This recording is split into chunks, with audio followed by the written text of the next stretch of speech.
আসসালামু আলাইকুম। নির্বাচন শেষ। বেসরকারিভাবে ফলাফল আমরা জানতে পারছি। সরকারিভাবে এখনো ফলাফল ঘোষণা করা হয় নাই। তো রুমিন ফারহান জিতছে আমার এলাকা থেকে। তো বলছিলাম যে রুমিন ফারহান জিতে যাবে বিকজ কারণটা হচ্ছে যে ওনাকে যখন বিএনপি থেকে বহিষ্কার করা হয়েছিল, তখনই তার আগে দিয়ে উনি আপনার নিজেই দল ছেড়ে দিচ্ছে। তো ছেড়ে দিয়ে উনি স্বতন্ত্র থেকে দাঁড়াবে এরকম একটা ঘোষণা দিচ্ছে, আমি একটা ভিডিওতে বলছিলাম।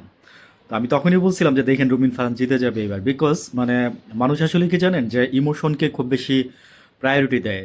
এটা রুমিন ফারহান নিজেও বলছে যে অভিমান শব্দটা খুব দামি একটা শব্দ, এটা যেখানে সেখানে ব্যবহার করবেন না। আমিও বলি যে অভিমান শব্দটা আসলে কি যে ছোটোখাটো রাগ আপনার প্রতি আমার কথায় দ্বিধাদ্বন্দ্ব থাকতে পারে, মিলের মত অমিল থাকতে পারে, কিন্তু কারোর প্রতি অভিমান করলে অভিমান কিন্তু এমনি এমনি আসে না। অভিমান আসে অনেক ক্ষোভের পরে, একটা অভিমান আসে। তো অভিমান শব্দটা আসলেই অনেক বেশি মানে প্রায়োরিটি পায় সব কিছুর ক্ষেত্রে। তো এত ছোট করে দেখবেন না। তো আমিও ওনার সাথে বলতেছি যে অভিমান শব্দটা যে এত ছোট না, এটার মানে ব্যাপকতা অনেক বেশি। ব্যাখ্যার ব্যাপকতা অনেক বেশি। তো উনি জিতছে।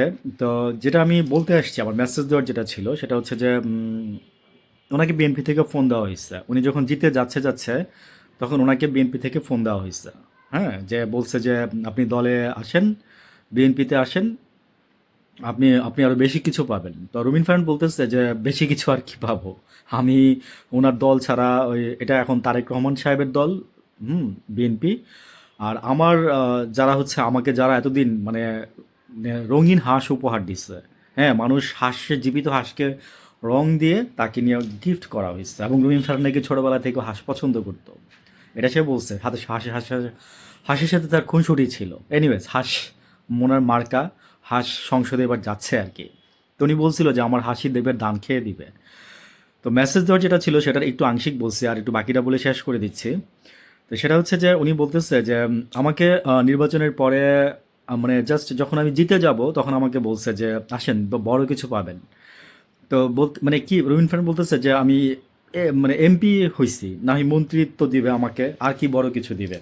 তো আমি যাব না, কারণ বিকজ হচ্ছে ওই যে উনি বলছে যে ওনার যে অভিমান আছে ভিতরে, আমি বলছিলাম যে এই অভিমানের কারণেই দেখবেন যে মানুষ ওনাকে ভোট দিবে, এবং হয়েছেও কিন্তু তাই। রবিন ফারহানকে কিন্তু মানে জিতে আসার পিছনে আমি বলবো যে এটা একটা মানে মূল কারণ। ওনাকে মানুষ ভালোবাসছে ওইখান থেকে, ভালোবাসাটা ওনার শুরু হয়েছে ওইখান থেকে। তো উনি পরেও উনি শুভেচ্ছার জন্য অনেক ফোন পাইছে, বাট উনি কোনো ফোনই রিসিভ করে নাই। তো যাই হোক, উনি ওনার নিজের মতো করে রাজনীতি করবে, নিজের মতো করে সংসদে যাবে। এই তো, ভালো থাকবেন সবাই। আসসালামু আলাইকুম।